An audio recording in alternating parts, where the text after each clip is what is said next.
Hi students, today our topic is silicones and this silicones comes under group 14. So in this silicones we have to study preparation, classification and uses. I'll give you a detailed explanation regarding this silicones in my classroom which is called as BVSR's classroom.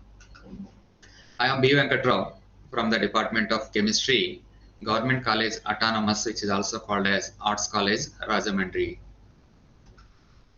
Already told you that today I'll be discussing about silicones. Silicon is different from silicones. Silicon is a group 14 element, whereas its compound is called as silicone. Okay, this silicones plays very important role and it has very wide range of applications which we will take up step by step. So what are silicones? Silicones are organosilicon polymers and they consist of an inorganic silicon oxygen backbone chain. That means it will consist of silicon oxygen silicon oxygen silicon oxygen type of bond with organic side chains as shown in this diagram. So these organic side groups are attached to the silicon atoms. You observe this one at the bottom. Silicon is there linked to oxygen atom, again silicon atom, oxygen atom, like that. Now here R are nothing but they are organic side chain groups. They may be methyl, ethyl or even sometimes phenyl groups also. Okay, so this is the basic structure type of arrangement as far as silicones are concerned.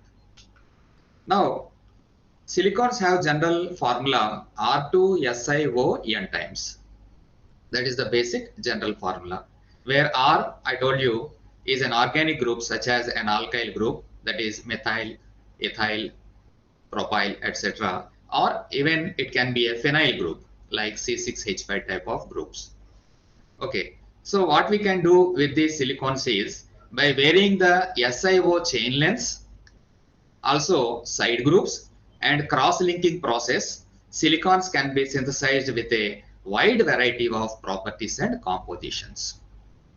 Okay, especially in the medical field, after the discovery of the silicons, the medical process itself has become very easy for the doctors. So you'll come to know about all those things in due course of time. They can vary in consistency from liquid to gel. So on one side, we can convert it into a liquid, and similarly, if necessity arises, this can be used as a gel. Similarly, to rubber to hard plastic. It can be used as a rubber and it can be converted even into a hard substance like hard plastic. So its physical appearance is wide range. Similarly, its applications are. So that's why these silicones are very important as far as inorganic chemistry study is concerned. These are prepared from alkyl or aryl chlorosilanes. Now we are going into the chemistry part, that is preparation of silicones. How they are prepared? They are prepared from alkyl or aryl chlorosilanes. I'll explain in detail about all these things. Okay, before that, we will try to classify silicones into three major types, that is linear silicones. Similarly, you will have cyclic silicones, and the third one is cross-linked silicones. We will take all the three types and let us see how they can be prepared.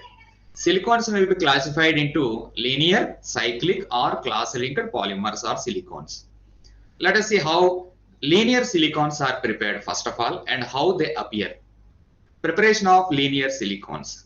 Dialkyl dichlorosilane, that is R2SiCl2. That is the starting material for the preparation of linear silicones. What is that molecule called as? Dialkyl dichlorosilanes. You observe this R2SiCl2.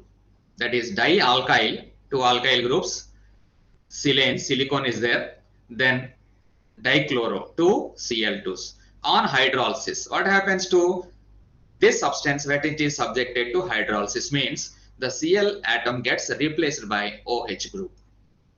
Okay, so on hydrolysis gives rise to straight chain polymers, and since an active OH group is left at each end of the chain, Polymerization continues and the chain increases in length, resulting in linear silicon.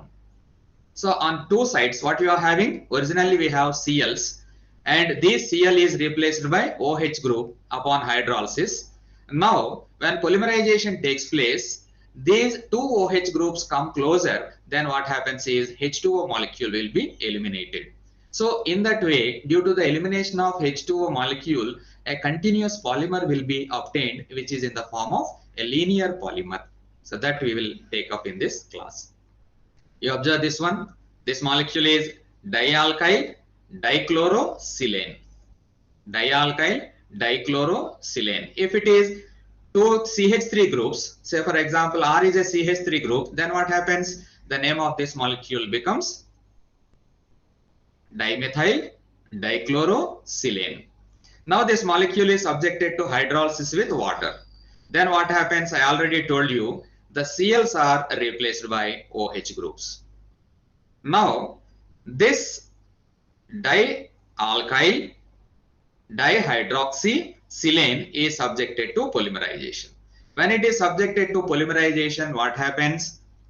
Two OH groups come closer, then one H2O molecule is eliminated. You observe this one. Okay, so between SiO, Si, what was there originally? Two OH groups were there.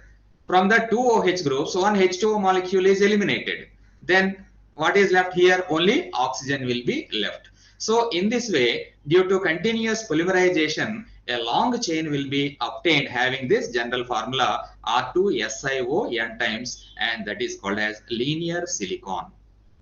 So why we are preparing linear silicon or cross-linked silicon or cyclic silicon means ultimately it has some applications in industry. So basing on the nature of that application, you will try to prepare different polymers by adjusting length of the chain, at the same time the alkyl or phenyl groups.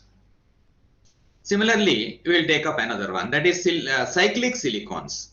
Cyclic, you know the meaning, they are in the form of cycles, rings. So preparation of cyclic silicons. Cyclic or ring silicons are formed by the hydrolysis and subsequent condensation of R2SiCl2. R2SiCl2 means dialkyl dichlorosilane, the same molecule. Here what is the difference is, this is the area we will discuss that thing. So this one molecule again, it is dialkyl dichlorosilane subjected to hydrolysis. This molecule will be obtained. Now, when these molecules, n number of molecules, maybe 3, 4, 6, whatever it may be, when they arrange in the form of a cycle like this, so this is one molecule, observe this one, dialkyl dihydroxysilane. A similar molecule here you have dialkyl dihydroxysilane, like that. They are arranged in the form of a cycle, and between two adjacent groups, one H2O molecule is eliminated. And due to that elimination of water molecule, observe this one, what happens is only oxygen is left, and again the general formula will be R2SiO n times. Here n is 3. So this is the method of preparing cyclic silicons. Next, cross-linked silicons. Instead of taking dialkyl dichlorosilane, we will take up monotrichlorosilane. That is the starting material, and carry out hydrolysis as usual. You observe this one, please. Hydrolysis of monotrichlorosilanes, that is RSiCl3, followed by polymerization, gives cross-linked silicons. Just if you pay attention as far as this reaction is concerned, from that you can easily arrive at this cross-linked silicon. So what is the starting material? We are taking monotrichlorosilanes. Monoalkyl trichlorosilane. Actually, this one is monoalkyl trichlorosilane. Now this is subjected to hydrolysis, that is reaction with water. What happens is 3 molecules of HCl are eliminated, and in place of Cl, we will be obtaining 3 OH groups like this. Now, n number of such molecules are arranged side by side. Then what happens is, from two OH groups, one H2O molecule will be eliminated. When H2O molecule is eliminated between two Si atoms, now we are left with only oxygen atom. So in that way, ultimately there will be a cross linkage having SiO type of structure and ultimately result in the formation of cross-linked silicon. So this is the method of preparing cross-linked silicon. So in this way, we were successfully able to complete the study of classification of the three types of silicons and also preparation methods of three types of silicons. Now, we'll take up the properties of silicons. Properties of silicons are also very interesting. They have high thermal stability. Observe this point. In industrial application, the processes are carried out at elevated temperatures, high temperatures. So, the substance which we are making use of in industries must have to withstand that high temperature. Silicon is one such substance. Okay, they have high thermal stability and can withstand high temperatures. Up to what temperature they can withstand? So we can employ these substances where their temperatures are around 250 to 300 degrees centigrade also. Similarly, they are unaffected by chemical reagents like acids and bases. Even water also. Water has no effect on the silicones. That's why the silicones rubbers are used as water repelling substances that I'll explain while explaining uses. All silicones have good electrical insulating properties. Very, very important property, this one. So they act as insulators as far as electrical conductivity is concerned. That's why they can be used as covering wires, that is electrical wires, etc., etc. Now, another point is regarding uses of silicones. Already told you at the beginning, silicones have wide range of applications. Okay, they are also wonder substances. Silicone products may be fluids. Okay, they can be greases, they can be resins or rubbers depending upon the size and type of polymer. So they possess water repelling power, hence are used in waterproofing textiles. Not only waterproofing textiles, they are used in making paper also where it requires waterproofing. That means when they are made wet due to some accidental reasons, then also that substance should not get spoiled. So in those situations also, we make use of these silicone substances. Nowadays, you are getting certificates which have the silicone coating. So if you are lucky enough, you will also get a certificate from our college which is coated with silicone, which has high durability. Similarly, take up another one. Silicone rubbers are valuable because they retain their elasticity and are resistant to oils. They retain elasticity. Maintaining elasticity is very, very important. If not, they will become opaque and get spoiled. They are resistant to oils also, greases, etc., etc. They are used as non-stick coating for pans and are used in paints and varnishes. Okay, every day we see good number of advertisements regarding paints.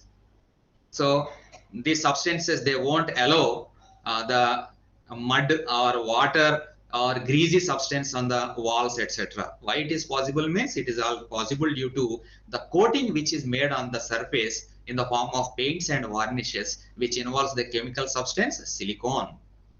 Okay, similarly, very important point is they are non-toxic. So if they accidentally come in touch with our mouth like that, then also they are non-toxic. That is very important point. They are used as electrical insulators and also as lubricants. Uses of these substances as lubricants.